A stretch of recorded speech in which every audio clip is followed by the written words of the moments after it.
નમસ્કાર વિદ્યાર્થી મિત્રો, લિબર્ટી સ્કૂલના ઓનલાઈન ક્લાસમાં આપનું હાર્દિક સ્વાગત છે। તો મિત્રો આપણે ગયા લેક્ચરમાં પ્રકરણ 2 ધોરણ 12 માં આંકડાશાસ્ત્રમાં પ્રકરણ 2 ની શરૂઆત કરી હતી, જેમાં આપણે જોયું હતું શું જોયું હતું તો મિત્રો આપણે સહસંબંધનો અર્થ જોયા હતા। અર્થ હવે જોવાનો છે, ખાસ એ બંને વચ્ચેના કારણો શું હોઈ શકે એ આપણે જોયું હતું। તો મિત્રો આપણે જોયું હતું કે કઈ બે શરતોનું એને પાલન કરવાનું રહે છે, કઈ બે શરતોના કારણે થાય છે। તો પહેલા એ બંને વચ્ચે શું થાય, એ બંને વચ્ચે કાર્યકારણનો સંબંધ હોય, એ બંને વચ્ચે કાર્યકારણનો સંબંધ હોય, ને બીજું અન્ય કોઈ ચલની અસરને લીધે એ બંનેની કિંમતોમાં શું થાય, ફેરફાર થાય। આ બે વિશે આપણે ગયા લેક્ચરમાં જાણકારી મેળવી હતી। જેવી રીતે આપણે જોયું હતું પ્રત્યક્ષ કાર્યકારણનો સંબંધ કેવી રીતે થાય। તો મિત્રો પ્રત્યક્ષ કાર્યકારણનો સંબંધમાં ઉદાહરણમાં આપણે જોયું હતું, જેવી રીતે વરસાદ અને ચોખાની ઉપજ, વરસાદ અને ચોખાની ઉપજના ઉદાહરણમાં આપણે જોયું હતું કે જો વરસાદ વધે તો ચોખાની ઉપજમાં વધારો થાય છે, અને જો વરસાદ ઘટે તો ચોખાની ઉપજમાં શું થાય છે, ઘટાડો થાય છે। આ બંને વચ્ચે કાર્યકારણનો સંબંધ છે। કેવી રીતે કહી શકાય, તો મિત્રો બંને વચ્ચે કાર્ય શું છે, તો ધ્યાન રાખજો ખાસ, વરસાદ એક કારણ છે, મેં તમને સમજાવ્યું હતું, વરસાદ શું છે, કારણ છે, અને ચોખાની ઉપજ એક કાર્ય છે। એટલા માટે કહી શકાય કે બંને વચ્ચે શું હોય છે, કાર્યકારણનો સંબંધ હોય છે। તો આ બંને જે વરસાદ અને ચોખાની ઉપજનું ઉદાહરણ એ પ્રત્યક્ષ કાર્યકારણનું ઉદાહરણ કહી શકાય। મિત્રો ધ્યાન રાખજો, પ્રત્યક્ષ કાર્યકારણનું ઉદાહરણ વરસાદ અને ચોખાની ઉપજ, પ્રશ્ન પરીક્ષામાં પૂછાઈ શકે કાર્યકારણનો સંબંધ છે તેવું કઈ રીતે કહી શકાય, તો તમે આવું ઉદાહરણ આપીને સમજાવી શકો છો કે જો વરસાદ વધે તો ચોખાની ઉપજમાં વધારો થાય છે, અને જો વરસાદ ઘટે તો ચોખાની ઉપજમાં શું થાય છે, ઘટાડો થાય છે। એ રીતે આપણે જોયું હતું, બીજું ઉદાહરણ પણ સાથે સાથે આપણે જોયું હતું, વરસાદ અને ચોખાની ઉપજનું સાથે સાથે બીજું ઉદાહરણ આપણે જોયું હતું, ઘણા બધા ઉદાહરણ આપણે જોયા હતા।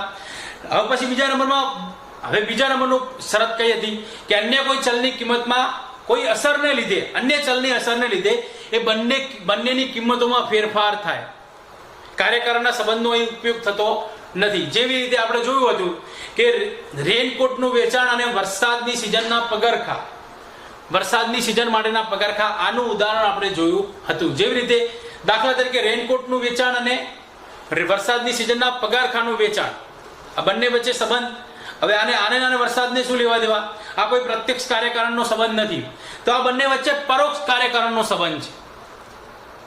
તો મિત્રો રેનકોટનું વેચાણ અને વરસાદની સિઝન માટેના પગારખાનું વેચાણ શેના કારણે થાય છે, વરસાદના કારણે, તો એ પરોક્ષ કાર્યકારણનો સંબંધ કહેવાય છે। તો એની અસરને લીધે આ બંનેની કિંમતમાં શું થાય છે, ફેરફાર થાય છે, મતલબ અચાનક એનું વેચાણ વધી જાય છે, વરસાદ હોય તો એનું વેચાણ ઘટી જાય છે। તો મિત્રો આ આપણે જે ગયા લેક્ચરમાં જોઈ ચૂક્યા હતા। આજે આપણે શું જોવાના છીએ, સુરેખ સહસંબંધનો અર્થ, મોસ્ટ આઈએમપી પ્રશ્ન છે, ખાસ યાદ રાખવાનું છે। સુરેખ સહસંબંધનો અર્થ આ ખાસ પરીક્ષામાં પૂછાતો હોય છે, તો ધ્યાન રાખજો ખાસ। એની વ્યાખ્યા કેવી રીતે આપી શકાય, તો વ્યાખ્યા આ રીતે આપી શકાય છે કે ધ્યાન રાખજો ખાસ, કે જો બે ચલોની કિંમતોમાં, જેની પાસે બુક છે એ અંડરલાઈન કરી દે, જો બે ચલોની કિંમતોમાં પ્રત્યક્ષ કે પરોક્ષ કાર્યકારણને લીધે, જો લખું છું, જો બે ચલોની કિંમતોમાં, જો બે ચલોની કિંમતોમાં પ્રત્યક્ષ કે પરોક્ષ કાર્યકારણના લીધે, પ્રત્યક્ષ કે પરોક્ષ કાર્યકારણના લીધે એક સાથે ફેરફારો થતા હોય, ધ્યાન રાખજો ખાસ, લીધે એક સાથે ફેરફારો થતા હોય,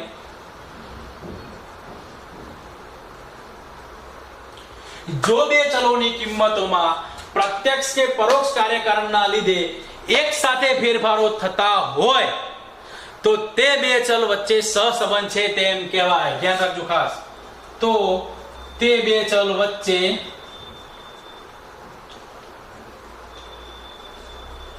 સહસંબંધ છે તેમ કહેવાય। મિત્રો જ્યારે યાદ રાખજો, જ્યારે પણ પરીક્ષામાં આ વ્યાખ્યા પૂછવાની કીધી હોય, સહસંબંધનો અર્થ આપો, સુરેખ સહસંબંધનો અર્થ, તો આ ફરજિયાત લખવાની રહેશે, આ જ વ્યાખ્યા લખવાની રહેશે અને આ બંને વચ્ચે આવવું જોઈએ. જો બે ચલોની કિંમતોમાં, ધ્યાન રાખજો ખાસ, કોઈ પણ બે ચલ લઈ લો, વરસાદ અને ચોખાની ઉપજની કિંમત આપણે લઈ લીધી હતી, બરાબર છે.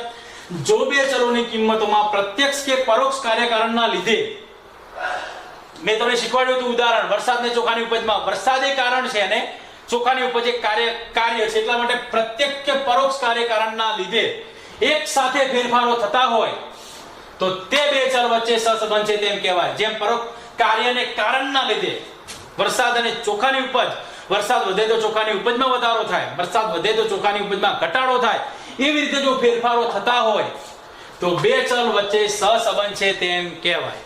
મોસ્ટ ઇમ્પોર્ટન્ટ વ્યાખ્યા છે, ધ્યાન રાખજો ખાસ.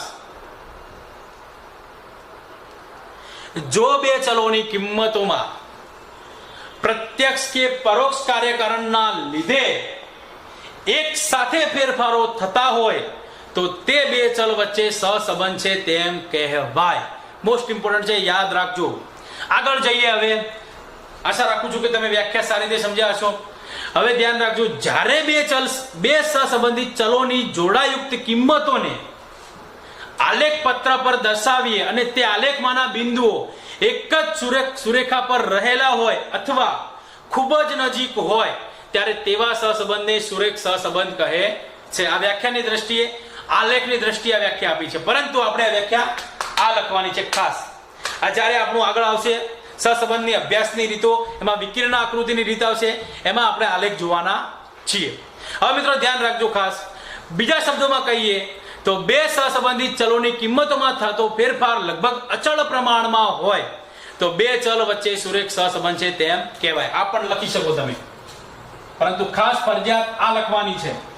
પહેલી જે વ્યાખ્યા આપેલી છે ખાસ લખવાની છે. બીજી વ્યાખ્યા હું લખું છું કે બે સહસંબંધિત ચલોની કિંમતોમાં થતો ફેરફાર, બે સહસંબંધિત ચલોની કિંમતોમાં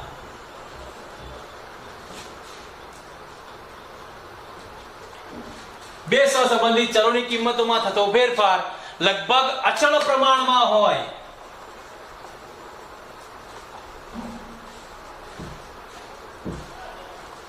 તો તે બે ચલ વચ્ચે, તો શું કહેવામાં આવે છે, તો તે બે ચલ વચ્ચે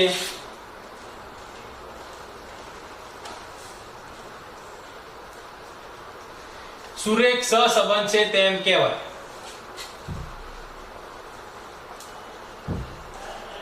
મોસ્ટ ઇમ્પોર્ટન્ટ છે, ધ્યાન રાખજો ખાસ.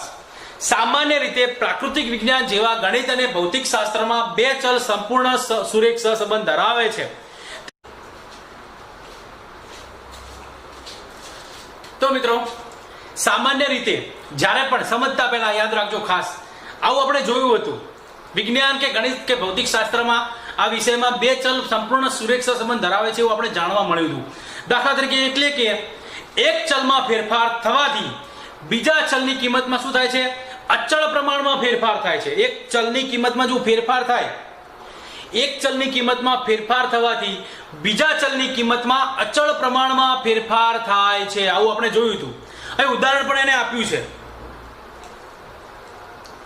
કે એક ચલની કિંમતમાં ફેરફાર થવાથી બીજા ચલની કિંમતમાં અચળ પ્રમાણમાં ફેરફાર થાય છે. ઉદાહરણ પ્રમાણે આપણે જોઈએ, આ ધ્યાન રાખજો ખાસ. એક ચલની કિંમતમાં ફેરફાર થવાથી બીજા ચલની કિંમતમાં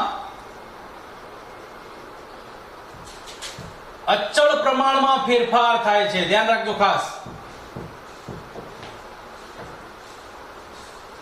અચળ પ્રમાણમાં ફેરફાર થાય છે. આને આપણે ઉદાહરણ દ્વારા સમજીએ. દાખલા તરીકે તમને આપ્યું છે વર્તુળની ત્રિજ્યા અને પરિઘ. વર્તુળની ત્રિજ્યા અને પરિઘ, આવું ઉદાહરણ આપ્યું છે મિત્રો ચોપડીમાં. તો આપણે જાણીએ છીએ કે વર્તુળની ત્રિજ્યા કેવી હોય, આ રેકમ હોય. વર્તુળની ત્રિજ્યા આ રેકમ હોય. પરિઘ એનાથી કેવો હોય, મોટો હોય. ધ્યાન રાખજો ખાસ, ત્રિજ્યા કરતા પરિઘ હંમેશા મોટો જ હોય. એટલે એનો એકમ કેવો થાય, પરિઘ 2πr થાય. પરિઘ પરિઘ 2πr થાય છે. 2π વડે એને ગુણાકાર કરવો પડે. જો એ ત્રિજ્યાનું તમારે પરિઘમાં પરિવર્તન કરવું હોય, પરિઘ શોધવો હોય, તો એને 2π વડે ગુણાકાર કરવો પડે. આમ ત્રિજ્યાના માપને 2π વડે ગુણવાથી તે વર્તુળના શું બને છે? તે વર્તુળના પરિઘનું માપ મળે છે. કેવી રીતે? ધ્યાન રાખજો. વર્તુળની ત્રિજ્યા r એકમ છે અને વર્તુળનો પરિઘ કેવો છે? 2πr થાય છે. તો આમ ત્રિજ્યાના માપને તમે 2π વડે એટલે અચળ વડે ગુણવાથી તે વર્તુળના પરિઘનું માપ મળે છે. તેથી કહી શકાય કે ત્રિજ્યામાં ફેરફાર થવાથી વર્તુળના પરિઘના માપમાં અચળ પ્રમાણમાં ફેરફાર થાય છે. આ 2π જે કીધું છે એ અચળ છે. 2π જે તમને કીધું છે એ કેવું છે? અચળ છે. 2π જેટલો એમાં ફેરફાર થશે. બરાબર છે? તો નીચેના કોષ્ટક પરથી સ્પષ્ટ થાય છે. ધ્યાન રાખજો. આ દાખલા તરીકે આ ત્રિજ્યા છે. ત્રિજ્યા એટલે કે r અને આ પરિઘ છે. પરિઘ છે. પરિઘને આપણે શું કહીશું? 2πr કહીશું. ધ્યાન રાખજો, આપણે સમજીએ. જ્યારે ત્રિજ્યા 2 એકમ હોય, જ્યારે ત્રિજ્યા કેવી હોય? 2 એકમ હોય, તો એનો પરિઘ કેટલો થાય? 4π થાય. ત્રિજ્યા 2 હોય તો પરિઘ 4. 2 દુ 4. 2 ગુણ્યા 2π. 2 ગુણ્યા 2π એટલે પરિઘ તમને મળી જાય 4π. એ રીતે બીજું જોઈએ. બીજામાં કેટલું છે? 3. હવે 3 ને 2π વડે ગુણાકાર કરો તો તમને પરિઘ મળી જશે 3 ગુણ્યા 2π. 2πr 2π ગુણ્યા r. r એટલે 3. 2π ગુણ્યા 3 એટલે મળી જાય 6π. બરાબર છે? પછી 5 તો પછી કેટલા થશે? 10π થાય. પછી 10 આપેલું છે એટલે કેટલા થશે? 20π. આવી રીતે ગણતા અને અચળ પ્રમાણમાં ફેર થાય. અચળ એટલે 2π જેટલો ફેરફાર એની અંદર જોવા મળે છે. હવે આ પહેલા નંબરનું હતું. બીજા નંબરનું જોઈએ આપણે. બીજા નંબરનું શું કહે છે? ધ્યાન રાખજો ખાસ કે અચળ ગતિએ કોઈ પદાર્થને અંતર કાપતા લગતો સમય અને પદાર્થે કાપેલું અંતર. કોઈ અચળ પ્રમાણમાં હોય, અચળ જે છે, અચળ ગતિએ કોઈ પદાર્થ હોય એને અંતર કાપતા લાગતો સમય અને પદાર્થે કાપેલું અંતર, એ બંને વચ્ચે શું ફેરફાર થાય? ધ્યાન રાખજો ખાસ. જો કોઈ પદાર્થ કલાકના 50 કિલોમીટરની ઝડપે ગતિ કરતો હોય, ધ્યાન રાખજો ખાસ, સમજવા જેવું છે. આ બીજી રીતે સમજવાનું. બીજું ઉદાહરણ આપેલું છે કે જો કોઈ પદાર્થ કલાકના 50 કિલોમીટરની ઝડપે ગતિ કરતો હોય તો તેને લાગતા સમયના ચોક્કસ અચળ પ્રમાણમાં તે પદાર્થ અંતર કાપે છે. એના અચળ પ્રમાણમાં તે અંતર કાપે છે.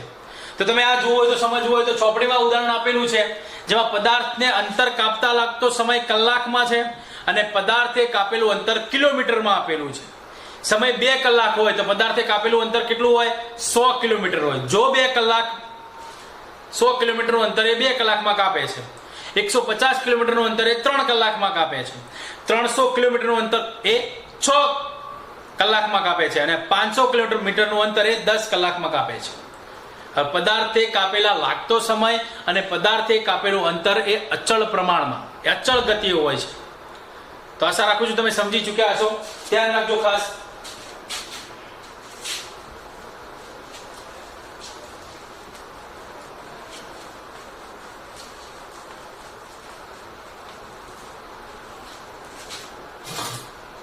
હવે મિત્રો આપણે આગળ જઈએ. હવે કે સામાન્ય રીતે કોઈ વાણિજ્ય છે, અર્થશાસ્ત્ર છે અને સામાજિક વિજ્ઞાનમાં છે, એ 2 ચલોની કિંમતમાં થતા ફેરફારો અચળ પ્રમાણમાં હોતા નથી.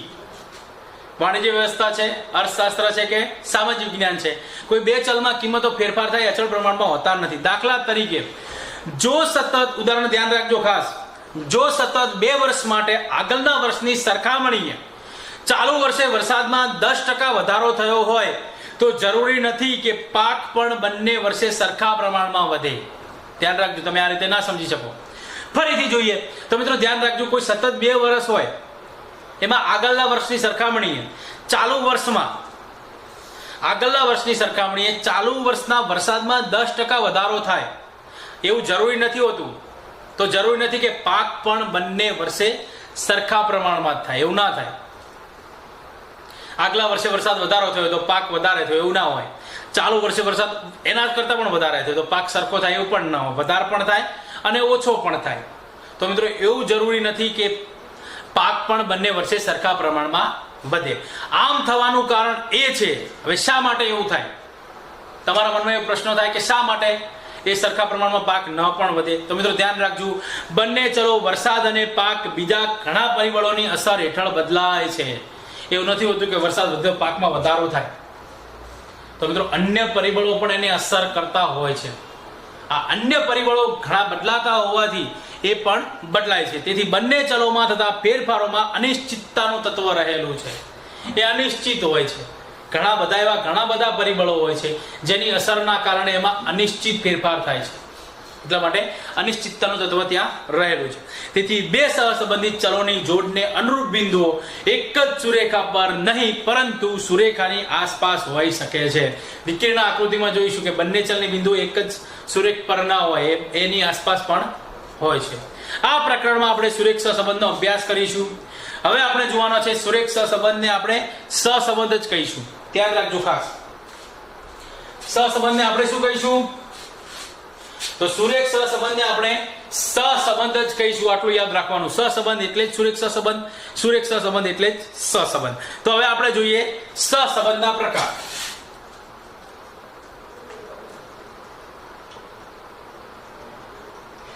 તો મિત્રો સહસંબંધના બે પ્રકાર છે મુખ્યત્વે. કેટલા પ્રકાર છે? બે પ્રકાર છે. સહસંબંધના મુખ્યત્વે બે પ્રકાર છે. પહેલું ઘન સહસંબંધ છે. ઘન સહસંબંધ અને ઋણ સહસંબંધ, આ બે પ્રકારો છે. સહસંબંધના કેટલા પ્રકારો છે? બે પ્રકારો છે, ઘન સહસંબંધ અને ઋણ સહસંબંધ. હવે આપણે ઘન સહસંબંધ જોઈએ. તો મિત્રો ઘન સહસંબંધ એટલે શું? તો મિત્રો ધ્યાન રાખજો કે જ્યારે બંને સહસંબંધિત ચલોની કિંમતોમાં થતો ફેરફાર, જ્યારે બંને સહસંબંધિત ચલોની કિંમતોમાં થતો ફેરફાર એક જ દિશામાં થતા હોય, જે ફેરફાર થાય એ મિત્રો એક જ દિશામાં થતા હોય ત્યારે તે બે ચલ વચ્ચે ધન સહસંબંધ છે તેમ કહેવાય. ધ્યાન રાખજો, જે ફેરફાર થાય છે કિંમતોમાં એ કેવા હોવા જોઈએ? એક જ દિશામાં થતા હોય ત્યારે એને ધન સહસંબંધ કહેવામાં આવે છે. ધ્યાન રાખજો ખાસ, જ્યારે બંને સહસંબંધિત ચલોની કિંમતોમાં, જ્યારે બંને સહસંબંધિત ચલોની કિંમતોમાં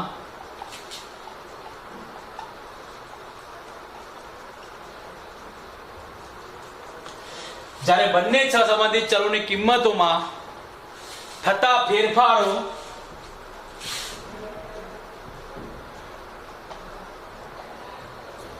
એક જ દિશામાં થતા ફેરફારો એક જ દિશામાં થતા હોય ત્યારે તે બે ચલ વચ્ચે સહસંબંધ છે તેમ કહેવાય. ધન સહસંબંધ છે તેમ કહેવાય. મિત્રો ધ્યાન રાખજો ખાસ, ધન સહસંબંધ એટલે શું? કે જ્યારે બે સહસંબંધિત ચલોની કિંમતોમાં થતા ફેરફારો એક જ દિશામાં હોય. આ ખાસ ધ્યાનમાં લેવાનું છે. એક જ દિશામાં થતા હોય ત્યારે તે બે ચલ વચ્ચે ઘન સહસંબંધ છે તેમ કહેવાય. હવે ધ્યાન રાખવાનું ખાસ, વસ્તુનો ભાવ અને પુરવઠો આ ઘન સહસંબંધના ઉદાહરણ છે. ધ્યાન રાખજો ખાસ, વસ્તુનો ભાવ અને પુરવઠો. જો વસ્તુનો ભાવ વધે તો પુરવઠો વધે, શું થાય? તો વસ્તુનો ભાવ અને પુરવઠો. વ્યક્તિની આવક અને ખર્ચ, આવક વધે તો ખર્ચ વધે. પતિની ઉંમર અને પત્નીની ઉંમર, પછી કોઈ માર્ગ પર વાહનોની સંખ્યા અને અકસ્માતોની સંખ્યા. જો વાહનોની સંખ્યા વધારે હોય તો અકસ્માતોની સંખ્યા પણ વધારે જોવા મળે છે. કોઈ વસ્તુનું વેચાણ ને તેનાથી થતો નફો, વસ્તુનું વેચાણ વધારે થાય તો નફો કેવો થાય? વધારે થાય. આ સમજો ખાસ. કોઈ વિસ્તારમાં વરસાદ અને પાકની ઉપજ, એ ઘન સહસંબંધના કેટલાક ઉદાહરણો છે. તો મિત્રો આ ઘન સહસંબંધ મોસ્ટ આઈએમપી પ્રશ્ન છે, 2 માર્ક્સનો પૂછાઈ શકે છે. અથવા જો એને બ્રોડ ક્વેશ્ચન 3 માર્ક્સમાં પૂછવું હોય તો સહસંબંધના પ્રકારો પૂછી શકે છે. મોસ્ટ આઈએમપી છે. તો સાથે સાથે તમારે એની વ્યાખ્યા લખવી પડે અને એના ઉદાહરણ લખવા પડે. તો ઘન સહસંબંધના ઉદાહરણો આપણે જોયું, વસ્તુનો ભાવ અને પુરવઠો, વ્યક્તિની આવક અને ખર્ચ, પતિની ઉંમર અને પત્નીની ઉંમર, પછી મિત્રો છે કોઈ માર્ગ પર વાહનોની સંખ્યા અને અકસ્માતોની સંખ્યા. આ બધા કેટલાક ધન સહસંબંધોના ઉદાહરણો છે. તો મિત્રો યાદ રાખજો. હવે આપણે જોઈએ ઋણ સહસંબંધ.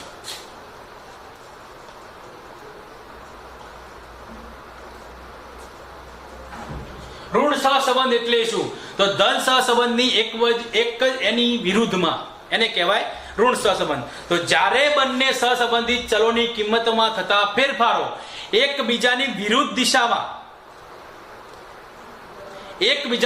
દિશામાં થતા હોય ત્યારે તે બે ચલ વચ્ચે ઋણ સહસંબંધ છે તેમ કહેવાય. યાદ રાખજો ખાસ, જ્યારે બંને સહસંબંધિત ચલોની કિંમતોમાં થતા ફેરફાર એકબીજાની વિરુદ્ધ દિશામાં થતા હોય ત્યારે તે બે ચલ વચ્ચે ઋણ સહસંબંધ છે તેમ કહેવાય.